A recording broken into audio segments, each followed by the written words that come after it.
Bonjour et bienvenue dans 3 minutes de science. Aujourd'hui, en chimie, nous allons étudier les molécules et leurs formules. Alors, petit rappel d'une vidéo précédente, nous avons ici les modèles de Lewis de quelques atomes, l'oxygène avec 2 doublets non liants et 2 électrons, le carbone qui a 4 électrons qui permettent de faire des liaisons, et l'hydrogène qui n'en a qu'une. Alors, justement, l'oxygène peut donner 2 liaisons, que je représente ici par des mains. Le carbone pourra aussi donner 4 liaisons avec d'autres atomes, et l'hydrogène peut donner une liaison covalente avec un autre atome. Alors, par exemple, dans la molécule d'eau, on peut lier un oxygène avec 2 atomes d'hydrogène. Cette molécule, on va la représenter, alors bien sûr sans les mains, avec 2 liaisons covalentes.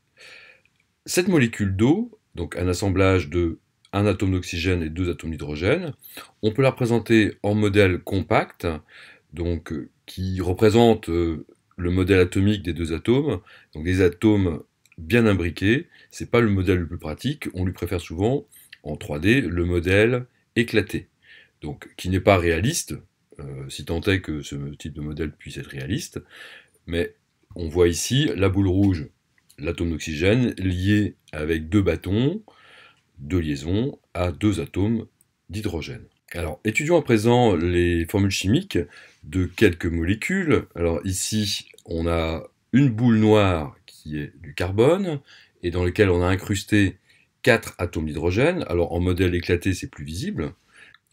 Eh bien, pour le représenter à plat sur une feuille, on va prendre la convention suivante, cette formule qu'on appelle la formule développée. On va représenter les 4 liaisons avec des angles droits, donc ici, sous forme de croix. Pour obtenir une formule qui donne juste la composition de cette molécule, donc la composition en atomes, eh bien, on va écrire ce qu'on appelle la formule brute, et cette formule brute donne la composition, donc 4 hydrogènes et un carbone. Le 4 vient en indice sous le symbole de l'hydrogène, et comme il n'y a qu'un seul carbone, on écrit C, mais on n'écrit pas de 1.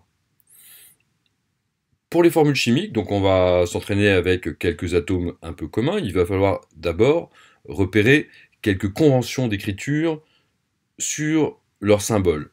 Le carbone, c'est simple, il y a un C. L'oxygène, il y a un grand O. L'hydrogène, un grand H. Le soufre, un grand S. Alors les couleurs sont des couleurs souvent utilisées pour les modèles moléculaires.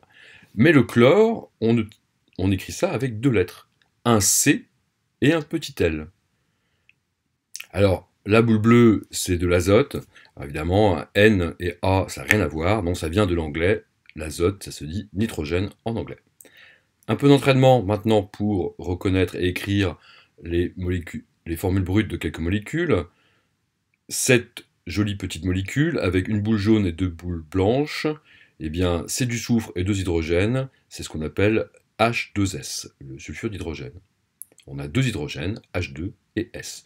Alors de temps en temps, on écrit ça dans l'ordre alphabétique, mais pas tout le temps. La suivante, on a ici une boule verte, un atome vert, donc du chlore, et un atome d'hydrogène. Alors, oubliez tout ce que j'ai dit, on va écrire ça HCl. Vous voyez que cette fois-ci, c'est pas du tout dans l'ordre alphabétique. Alors c'est souvent des conventions d'écriture. Cette molécule, avec une boule bleue, un atome d'azote et 3 atomes d'hydrogène, on va l'écrire NH3. Un atome d'azote, 3 atomes d'hydrogène. Et maintenant, plus compliqué, cette grosse molécule qui correspond à l'arôme artificiel de framboise, eh bien, vous repérez, vous observez, vous comptez, alors, 3 atomes gris du carbone, 6 atomes blancs d'hydrogène et 2 atomes rouges d'oxygène. Ça nous donne la formule suivante, C3H6O2. Voilà, j'espère que vous avez compris l'essentiel. Maintenant, il va falloir s'entraîner et faire des exercices. Je vous remercie d'avoir suivi et à bientôt. Au revoir.